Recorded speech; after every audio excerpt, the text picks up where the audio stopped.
بسم الله الرحمن الرحيم الحمد لله رب العالمين الصلاة والسلام على رسوله الأمين وعلى آله وصحبه أجمعين أما بعد وقال الله تعالى في القرآن الكريم أعوذ بالله من الشيطان الرجيم بسم الله الرحمن الرحيم هل يستوي الذين يعلمون والذين لا يعلمون وقال رسول الله صلى الله عليه وسلم من يرد الله به خيرا يفقهه في الدين صدق الله وصدق رسول الله صلى الله عليه وسلم. அல்லாஹ்வுடைய கிருபையினால இமாம் கஸ்ஸாலி ரஹிமஹுல்லாஹ் அவர்களினுடைய இஹ்யா உலூமித்தினுடைய 35வது வகுப்பு இன்று நடைபெறுகிறது. நல்ல அறிஞர்கள் எப்படி சிறப்பை பெறுகிறார்களோ மேன்மை அடைகிறார்களோ அதே போன்றுதான் தீய அறிஞர்கள் எதிர்கொள்ளக்கூடிய நஷ்டங்கள் என்ன என்பதை வரிசையாக இமாம் அவர்கள் கொண்டு வருகிறார்கள். அதனுடைய தொடரை இன்றைய வகுப்பில் நாம் பார்க்கலாம். இமாம் லஹாக் அவர்கள் ஹஸரத் இப்னு அப்பாஸ் ரலியல்லாஹு தஆலா அன்ஹு அவர்களிடமிருந்து அறிவிக்கிறார்கள். நபி ஸல்லல்லாஹு அலைஹி வஸல்லம் அவர்கள் சொன்னதாக வரவா லஹாக் அன் இப்னு அப்பாஸ் ரலியல்லாஹு தஆலா அன்ஹுமா قال قال رسول الله صلى الله عليه وسلم உலமாஉ ஹாதிஹில் உம்ம ரஜுலான். இந்த சமூகத்திலே இரண்டு வகையான அறிஞர்கள் இருக்கிறார்கள். ரஜுலுன் அத்தாஹுல்லாஹு இல்மன், ஒரு வகையினர் அல்லாஹ் அவர்களுக்கு கல்வியை வழங்கியிருக்கிறான். ஃபபதலஹு லின்னாஸ், அதை அவர்கள் மக்களுக்கு தாராளமாக போதிக்கிறார்கள். வலம் யஅகுது அலைஹி தமஅன், அவர்கள் பேராசை கொள்ளவில்லை. வலம் யஷ்தரி பிஹி சமனன், அதை அவர்கள் விலைக்கு விற்கவில்லை, அதாவது அதை போதித்து விட்டு அதற்காக கட்டணம் வசூலிக்கவில்லை. ஃபதாலிக யுஸல்லி அலைஹி தைருஸ் ஸமா வஹீதானுல் மா ஒதவாபுல் அருள் வல் கிராமுல் காத்திபூன், வானில் உள்ள பறவைகளும் நீரிலுள்ள மீன்களும் பூமியில் இருக்கும் கால்நடைகளும் மலக்குமார்களும் அவருக்காக வேண்டி துவா செய்கிறார்கள். யக்தமு அலல்லாஹி அஸ்ஸ வஜல் யௌமல் கியாமா சய்யிதன் ஷரீஃபன் ஹத்தா யுராஃபிகுல் முர்சலீன், அல்லாஹ்விற்கு முன்னால் தலைவராகவும் கண்ணியமானவராகவும் வருகிறார், மேலும் நபிமார்களோடு அவர் சேர்ந்து விடுகிறார் என்பதாக நபி ஸல்லல்லாஹு அலைஹி வஸல்லம் அவங்க சொல்கிறாங்க. இந்த சமூகத்திலே அறிஞர்கள் இரண்டு வகையை சார்ந்தவர்களாக இருக்கிறார்கள். ஒரு வகையை சார்ந்தவர்கள் யார் என்று சொன்னால், அவர்களுக்கு அல்லாஹ் கல்வியை வழங்கினான், அவர்கள் அந்த கல்வியை மக்களுக்கு தாராளமாக போதித்தார்கள், அவர்கள் எந்த வகையிலும் பேராசை கொள்ளவில்லை, அதற்கு எந்த கட்டணமும் அவர்கள் வசூலிக்கவில்லை. இவர்களுக்காக வேண்டி வானில் உள்ள பறவைகளும் நீரில் உள்ள மீன்களும் பூமியில் இருக்கும் கால்நடைகளும் மலக்குமார்களும் அவருக்காக வேண்டி துவா செய்கிறார்கள். தலைவராகவும் கண்ணியமானவராகவும் நாளை மறுமையில் அல்லாஹ்விற்கு முன்னால் வருகிறார், இறுதியிலே அவர் நபிமார்களோடு சேர்ந்து விடுகிறார் என்பதாக முதல் வகையை சார்ந்தவர்களை நபி ஸல்லல்லாஹு அலைஹி வஸல்லம் அவங்க சொல்றாங்க. ரெண்டாவது வகையை சார்ந்தவர்களை சொல்றாங்க வரஜுலுன் அத்தாஹுல்லாஹு இல்மன் ஃபித் துன்யா. இந்த வகையை சார்ந்தவர்களுக்கும் இந்த உலகத்தில் அல்லாஹ் கல்வியை வழங்கினான். ஃபபகில பிஹி அலா இபாதில்லா, அல்லாஹ்வினுடைய அடியார்களுக்கு அதை போதிப்பதில் அவர்கள் கஞ்சத்தனம் செய்தார்கள். வ அஹத அலைஹி தமஅன், அவர்கள் பேராசை கொண்டார்கள். வஷ்தரா பிஹி சமனன், அதை போதித்து கட்டணத்தை வசூலித்தார்கள். ஃபதாலிக யஅதி யௌமல் கியாமா முல்ஜமம் பிலிஜாமின் மின்னார், நாளை மறுமையில் இவர்கள் நெருப்பாலான கடிவாளமிட்ட நிலையில் வருவார்கள். யுனாதி முனாதின் அலா ருஊசில் ஹலாயிக், ஒரு அறிவிப்பு செய்யக்கூடியவர் எல்லா படைப்புகளுக்கு முன்னால் அறிவிப்பு செய்வார். ஹாதா ஃபுலான் இப்னு ஃபுலான், இன்னாரின் மகர் இன்னார், அத்தாஹுல்லாஹு இல்மன் ஃபித் துன்யா, உலகத்தில் அல்லாஹ் அவருக்கு கல்வியை தந்தான். ஃபபகில பிஹி அலா இபாதில்லா, அல்லாஹ்வின் அடியார்களுக்கு அதை போதிப்பதிலே கஞ்சத்தனம் செய்தார். வ அஹத பிஹி தமஅன், பேராசை கொண்டார். வஷ்தரா பிஹி சமனன், அதை போதித்து கட்டணத்தை வசூலித்தார். ஃபயுஅzzபு ஹத்தா யஃப்ருக மின் ஹிசாபின் நாஸ், அனைத்து மக்களும் விசாரணை செய்து முடிக்கப்படும் வரை அவர் கடுமையாக வேதனை செய்யப்படுவார் என்பதாக இரண்டாவது வகையை சார்ந்தவர்களை நபி ஸல்லல்லாஹு அலைஹி வஸல்லம் அவங்க சொல்றாங்க. இரண்டாவது வகையை சார்ந்தவர்கள் யார் என்று சொன்னால், அல்லாஹ் அவர்களுக்கு கல்வியை வழங்கினான், அதை மக்களுக்கு போதிப்பதிலே கஞ்சத்தனம் செய்தார்கள், பேராசை கொண்டார்கள், போதனை செய்து கட்டணத்தை வசூலித்தார்கள், நெருப்பாலான கடிவாளம் இடப்பட்ட நிலையில் நாளை மறுமையிலே வருவார்கள். படைப்புகளுக்கு முன்னால் ஒருவர் அறிவிப்பு செய்வார், இன்னாரின் மகன் இன்னார், இவருக்கு கல்வி வழங்கப்பட்டது, அதை போதிப்பதிலே கஞ்சத்தனம் செய்தார், பேராசை கொண்டார், கட்டணம் வசூலித்தார் என்பதாக அறிவிப்பு செய்யப்படும். மக்களினுடைய விசாரணை நிறைவடையும் வரை அவர் வேதனை செய்யப்படுவார். இது இரண்டாவது வகையை சார்ந்த அறிஞர்கள் என்பதாக நபி ஸல்லல்லாஹு அலைஹி வஸல்லம் அவங்க சொல்றாங்க. அப்போ சிறந்த அறிஞராக இருக்கக்கூடியவர், அதனுடைய கடமையை உணர்ந்து செயலாற்றக்கூடிய அறிஞர் எந்த அளவிற்கு மேன்மையை அடைகிறாரோ, அதே போன்று தீய அறிஞர், கெட்ட அறிஞர் மிகப்பெரிய நஷ்டத்தையும் எதிர்கொள்கிறார் என்பதையும் நபி ஸல்லல்லாஹு அலைஹி வஸல்லம் அவங்க சொல்றாங்க. இந்த ஹதீஸ் தபரானியில் வரக்கூடிய ஹதீஸ். அடுத்த செய்தி, மௌகூஃபாகவும் அறிவிக்கப்படுகிறது, மர்ஃபூஆகவும் அறிவிக்கப்படுகிறது. மௌகூஃபாகவும் அறிவிக்கப்படுகிறது, மர்ஃபூஆகவும் அறிவிக்கப்படுகிறது. அப்படின்னா என்ன அப்படின்னு சொன்னால், சஹாபாக்கள் சொன்னதாக அறிவிக்கப்பட்டால் அதற்கு மௌகூஃப் என்பது பொருள். நபி ஸல்லல்லாஹு அலைஹி வஸல்லம் அவர்கள் சொன்னதாக அறிவிக்கப்பட்டால் அது மர்ஃபூ என்பதாக பொருள். மௌகூஃப் அப்படின்னு சொல்லி சஹாபி சொல்லக்கூடிய ஒரு தகவலை நபி ஸல்லல்லாஹு அலைஹி வஸல்லம் அவர்கள் சொன்னதாக கருதலாமா என்று சொன்னால் கருதலாம். காரணம் என்ன அப்படின்னு சொன்னால், சில நேரத்தில் சஹாபாக்கள் நபி ஸல்லல்லாஹு அலைஹி வஸல்லம் அவங்க சொன்னதையே கூட நபி அவர்கள் சொன்னார்கள் என்கின்ற வார்த்தையை சொல்லாமல் கூட ஒரு சில செய்திகளை சொல்லுவார்கள். அப்போ நபி ஸல்லல்லாஹு அலைஹி வஸல்லம் அவங்க தான் இந்த செய்தியை சொன்னாங்களா அப்படின்னு சொல்லி நம்ம எப்படி உறுதிப்படுத்துறது அப்படின்னு சொன்னால், அதே செய்தி நபி ஸல்லல்லாஹு அலைஹி வஸல்லம் அவர்களிடத்திலிருந்து வேறு வழியின் வாயிலாக அறிவிக்கப்பட்டிருக்கும். அதை வச்சு நாம் கண்டுபிடிச்சிடலாம். என்ன அப்படின்னு சொன்னால், நபி ஸல்லல்லாஹு அலைஹி வஸல்லம் அவங்க சொன்ன செய்தியை தான் இந்த சஹாபி அறிவிச்சிருக்கிறாங்க அப்படிங்கிறத நம்ம புரிஞ்சிக்க முடியும்.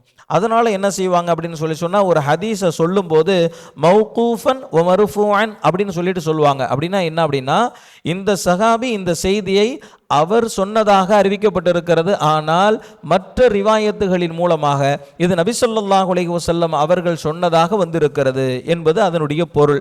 அதனால் மௌகூஃபான ஹதீஸை நபி ஸல்லல்லாஹு அலைஹி வஸல்லம் அவர்கள் சொன்னதாக கருதலாம். இப்படி ஒன்று.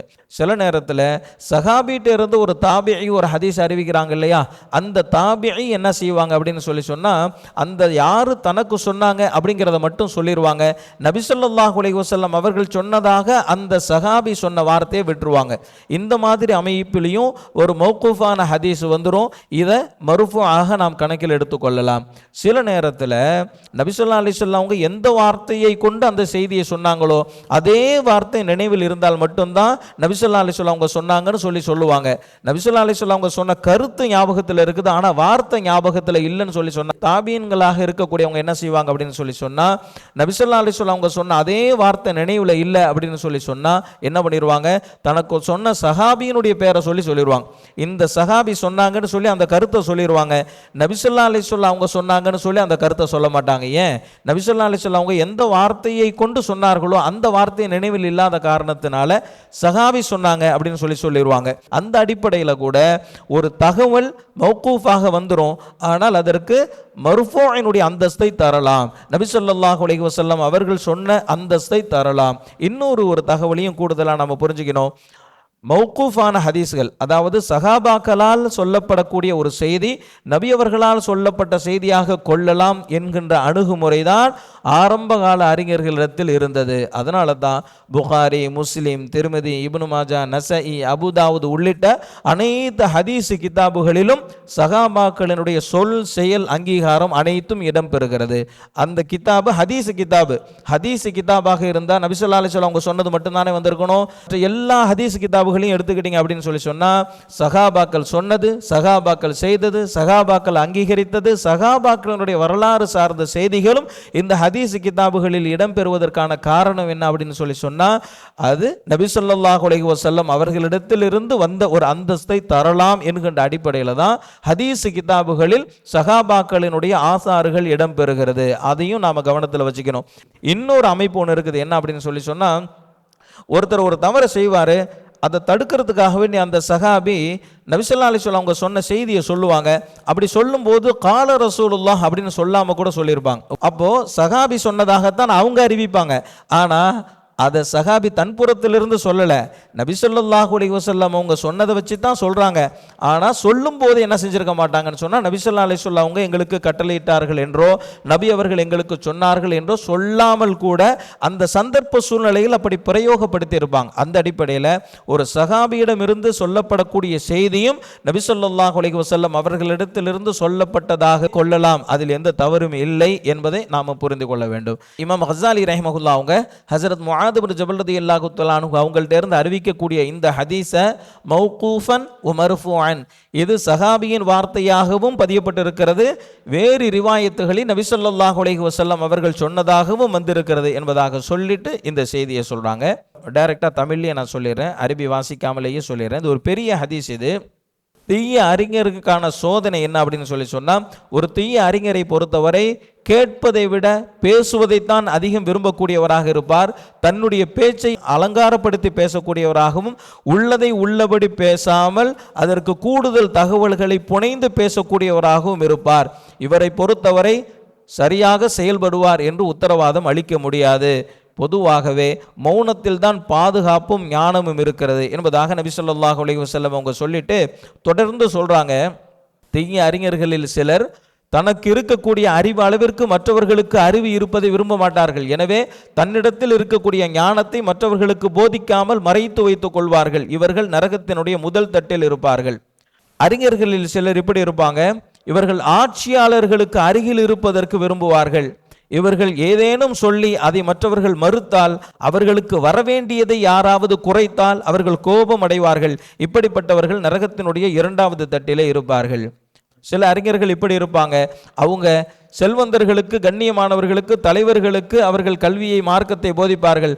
ஆனால் தேவையுடைய ஏழைகள் அவர்களிடத்திலே வந்தால் அவர்கள் அதற்கு தகுதியற்றவர்கள் என்று சொல்லி அவர்களுக்கு போதிக்க மறுப்பார்கள். இவர்கள் நரகத்தினுடைய மூன்றாவது தட்டில் இருப்பார்கள்.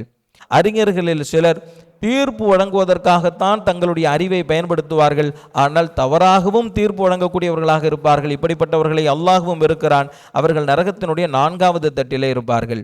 அறிஞர்களில் சிலர் தத்துவ பேச்சுக்களை தங்களுடைய பேச்சிலே மக்களை ஈர்ப்பதற்காக வேண்டி பேசுவார்கள். இவர்கள் நரகத்தினுடைய ஐந்தாவது தட்டிலே இருப்பார்கள். சில விஷயங்களை பேசினா ரொம்ப சுவாரஸ்யமாக இருக்கும், ரொம்ப அழகாக இருக்கும். அந்த மாதிரியான தத்துவ பேச்சுக்கள், புனையப்பட்ட பேச்சுக்கள், கதைகள், இப்படிப்பட்ட பேச்சுக்களை மக்களிடத்தில் அவர்களை வசியப்படுத்துவதற்காக வேண்டி பேசுவார்கள். இப்படிப்பட்டவர்கள் நரகத்தினுடைய ஐந்தாவது தட்டிலே இருப்பார்கள். சில அறிஞர்கள் தங்களுடைய கல்வியை புகழை அடைவதற்கும் மரியாதையை அடைவதற்கும் பயன்படுத்துவார்கள். இப்படிப்பட்டவர்கள் நரகத்தினுடைய ஆறாவது தட்டிலே இருப்பார்கள். அறிஞர்களில் சிலர் பெருமையும் அகந்தையும் சுய வியப்பும் மேலோங்கி இருக்கும். இப்படிப்பட்டவர்கள் மற்றவர்களுக்கு அறிவுரை சொன்னால் அழுத்தமாக அறிவுரை சொல்வார்கள். அவர்களுக்கு யாராவது அறிவுரை சொன்னால் அலட்சியம் செய்வார்கள். இவர்கள் நரகத்தினுடைய ஏழாவது தட்டில் இருப்பார்கள் என்பதாக சொல்லிட்டு தொடர்ந்து சொல்றாங்க, அலைக பிஸ்ஸமத், நீங்கள் மௌனமாக இருங்கள். ஃபஇன்னஹு தக்லபு ஷைத்தான், மௌனம் ஷைத்தானை தோற்கடிக்கிறது.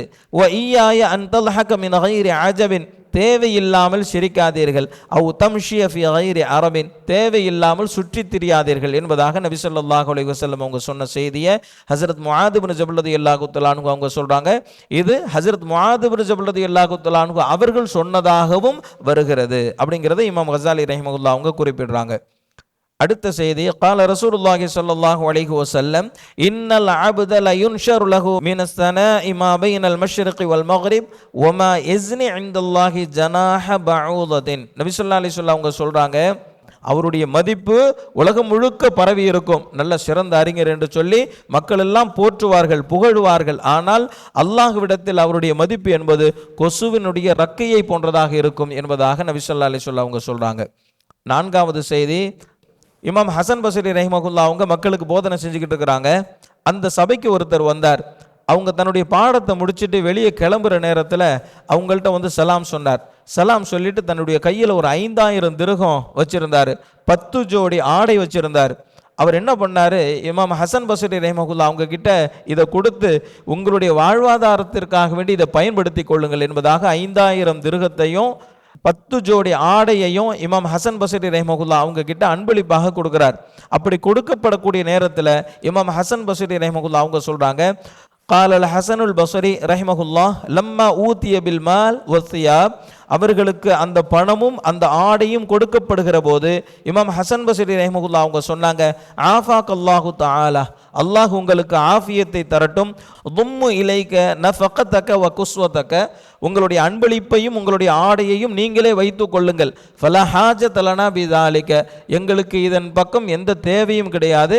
இன்னஹு மன் ஜலச மிஸ்ல மஜ்லிசி ஹாதா வ கபில மினன் நாசி மிஸ்ல ஹாதா, இந்த மஜ்லிஸில் அமரக்கூடியவர்கள் இதுபோன்று மக்களால் தரப்படக்கூடிய அன்பளிப்புகளை ஏற்றுக்கொள்வது என்பது லகியல்லாஹு தஆலா யௌமல் கியாமத்தி வலா ஹலாக லஹு, அல்லாஹ்வை மறுமையில் சந்திக்கிற போது அவருக்கு எந்த நற்பேரும் கிடைக்காமல் போய்விடும் என்பதாக இமாம் ஹசன் பஸ்ரி ரஹிமஹுல்லாஹ் அவங்க சொல்றாங்க. அதாவது இந்த கல்வியை கொண்டு உலகத்தினுடைய ஆதாயங்களை தேடக்கூடாது, உலகத்தில் கிடைக்கக்கூடிய மரியாதையை தேடக்கூடாது என்கின்ற அடிப்படையில் இந்த விஷயங்கள் எல்லாம் சொல்லப்படுகிறது.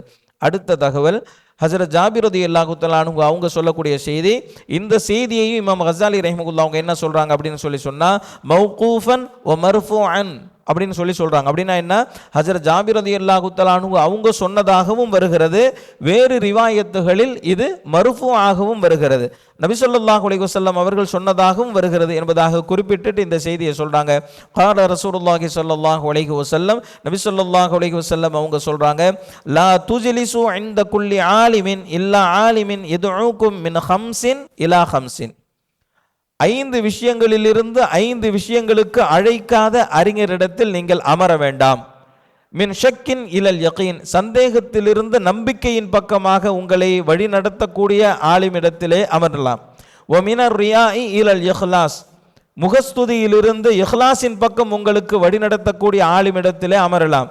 வமினர் ரஹ்பத் இல ஸுஹ்த், உலக ஆசையிலிருந்து உலக பற்றற்றத்தனத்தின் பக்கமாக உங்களை வழிநடத்தக்கூடிய ஆளுமிடத்திலே நீங்கள் அமரலாம். வமினல் கிபிரி இல தவாது, பெருமையிலிருந்து பணிவின் பக்கம் உங்களை வழிநடத்தக்கூடிய ஆலிம்களிடத்திலே நீங்கள் அமரலாம். வமினல் அதாவதி இல நஸீஹா, விரோதம் கொள்வதிலிருந்து பிறருக்கு நலன் நாடுவதின் பக்கமாக அழைக்கக்கூடிய அறிஞரிடத்தில் நீங்கள் அமரலாம். இந்த 5லிருந்து இந்த 5 பக்கம் அழைக்கக்கூடிய அறிஞரிடத்தில் நீங்கள் அமருங்கள். இந்த 5லிருந்து இந்த 5 பக்கம் அழைக்காத அறிஞரிடத்தில் நீங்கள் அமராதீர்கள் என்பதாக நபி ஸல்லல்லாஹு அலைஹி வஸல்லம் அவங்க சொல்றாங்க. என்ன சொல்றாங்க அப்படின்னு சொன்னா, எல்லா அறிஞர்களிடத்திலும் நீங்கள் அமர வேண்டாம், இந்த ஆலிமிடத்திலே தவிர. எந்த ஆலிமிடத்தில்? யார் இந்த 5லிருந்து இந்த 5ற்கு உங்களை அழைக்கிறாரோ, சந்தேகத்திலிருந்து நம்பிக்கையின் பக்கமாக அழைக்கிறாரோ, முகஸ்துதியிலிருந்து மன தூய்மையின் பக்கம் அழைக்கிறாரோ, உலக பற்றிலிருந்து பற்றற்ற தனத்தின் பக்கம் அழைக்கிறாரோ, பெருமையிலிருந்து பணிவின் பக்கம் அழைக்கிறாரோ, விரோதத்திலிருந்து நலன் நாடுவதின் பக்கம் அழைக்கிறாரோ, அப்படிப்பட்ட அறிஞரை தவிர மற்ற அறிஞர்களிடத்தில் நீங்கள் அமர வேண்டாம் என்பதாக நபி ஸல்லல்லாஹு அலைஹி வஸல்லம் அவங்க சொன்ன இந்த செய்தி மௌகூஃபாகவும் மர்ஃபூஆகவும் அறிவிக்கப்படுகிறது. ஹஜ்ரத் ஜாபிர் ரலியல்லாஹு தஆலா அன்ஹு அவர்கள் சொன்னதாகவும் நபி ஸல்லல்லாஹு அலைஹி வஸல்லம் அவர்கள் சொன்னதாக வேறு ரிவாயத்திலும் இந்த செய்தி அறிவிக்கப்படுகிறது என்பதாக இமாம் கஸாலி ரஹிமஹுல்லாஹ் அவங்க சொல்றாங்க. ஆக இந்த சொல்லப்பட்ட செய்திகள் எல்லாம் என்ன அப்படின்னு சொன்னா, நல்ல அறிஞர்கள் எந்த அளவிற்கு மேன்மை அடைகிறார்கள் என்பதை பல்வேறு செய்திகளின் மூலமாக இமாம் அவங்க சொன்னாங்க. ஆரம்பத்தில் கல்வியினுடைய சிறப்பை சொல்லுவாங்க, அதற்கு பிறகு கற்றவர்களினுடைய சிறப்பை சொல்லுவாங்க, அதற்கு பிறகு எந்த கல்வியை கற்கிறதுன்னு சொன்னாங்க, எந்த கல்வியை கற்கக்கூடாதுன்னு சொன்னாங்க, கல்வியை கற்கக்கூடியவர்களுடைய நோக்கம் எப்படி இருக்கணும்னு சொன்னாங்க, கல்வியை கற்றுக் கொடுக்கக்கூடியவருடைய தகுதி என்னன்னு சொன்னாங்க, கல்வியை கற்றுக்கொள்ளக்கூடியவரினுடைய தகுதி என்னன்னு சொன்னாங்க. இந்த பாபுல் இல்ம் அப்படிங்கிற இந்த தலைப்பை ரொம்ப டெப்தா ரொம்ப விரிவாக இமாம் கஸாலி ரஹிமஹுல்லாஹ் அவங்க சொல்லிக்கிட்டு வராங்க. 6வது சாப்டர்ல தீய அறிஞர் எதிர்கொள்ளக்கூடிய நஷ்டங்கள் என்ன அப்படிங்கிற தலைப்புல தான் இந்த செய்தி வருகிறது. ஏறக்குறைய ஒரு 5 வாரங்களாக தொடர்ந்து தன்னுடைய கல்வியை கொண்டு வெற்றி அடைவதற்கு பதிலாக தன்னுடைய கல்வியை கொண்டு சோதனையில் சிக்கிக்கொள்ளக்கூடிய அறிஞர் யார் யார் என்கின்ற செய்தியை தான் இமாம் கஸாலி ரஹிமஹுல்லாஹ் அவங்க வரிசையாக கொண்டு வர்றாங்க. அல்லாஹு ஜல்ல ஷானஹு தஆலா தன்னுடைய கல்வியை கொண்டு நேர்வழியை பெறக்கூடிய அறிஞர்களாக நம்மை ஆக்கி அருள்வானாக. வ ஆகிர் தாவானா அல்ஹம்துலில்லாஹி ரப்பில் ஆலமீன். சுப்ஹானல்லாஹி வ பிஹம்திஹி சுப்ஹானக்கல்லாஹும்ம வ பிஹம்திக அஷ்ஹது அன் லா இலாஹா இல்லா அன்த அஸ்தக்ஃபிருக வ அத்தூபு இலைக். ஸல்லல்லாஹு அலா முஹம்மது ஸல்லல்லாஹு அலைஹி வஸல்லம். ஸல்லல்லாஹு அலா முஹம்மது ஸல்லல்லாஹு அலைஹி வஸல்லம்.